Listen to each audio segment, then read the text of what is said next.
our purpose as the Kigali Public Library is to be able to give access to all students of different abilities so that everyone can feel at home and feel free to share their talents with the world.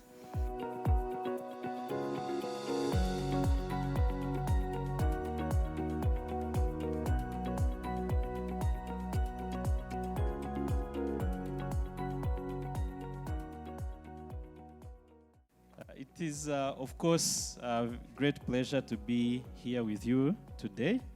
in this awarding ceremony of the second season of the annual writing competition for primary and secondary learners. Of course, as the Ministry of Education, we highly appreciate the interventions of the Kigali Public Library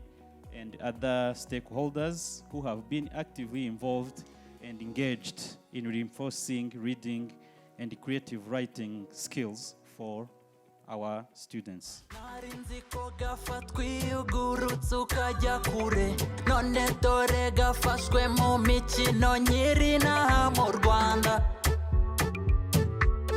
Abatamanyi bawa